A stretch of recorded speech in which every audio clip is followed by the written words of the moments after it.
الله الرحمن الرحيم. وهذا المنظر الجميل من قرية الحماد برنيه في يوم 20/6/1434 هجرة، إعداد وتقديم دحيم بن الحماد بحضور الإمام عبد الرحمن بن عايد، بارك الله فيه. وهذا المنظر برنيه والمطار من قرية دحيم. نحمد الله ونشكره على هذه النعم الذي لا تعد ولا تحصى. قال الله عز وجل: وهو الذي ينزل الغيث من بعد ما قنطوا وينشر رحمته وهو الولي الحميد. فلله الحمد ولله المنة على هذا الغيث وعلى هذه الرحمة. نسأل الله يغيث قلوبنا بالإيمان ويغيث بلادنا بالامطار. ما أجمل كرم الله وما أجمل رحمة الله وما أجمل فضل الله.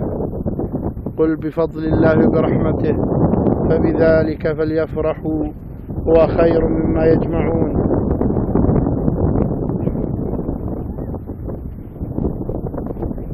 وهذا الوادي أعني وادي رنيه، وهذا المنظر في قرية الحماد برنيه المنحدر، هذا السيل من الغرب إلى الشرق مرورا بجبل سلي المشهور.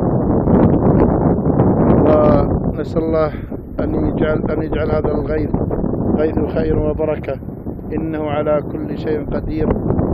وقبل الختام أذكركم وأذكر نفسي بقول الله عز وجل: فقلت استغفروا ربكم إنه كان غفارا يرسل السماء عليكم مدرارا ويمددكم بأموال وبنين ويجعل لكم جنات ويجعل لكم أنهارا ما لكم لا ترجون لله وقارا.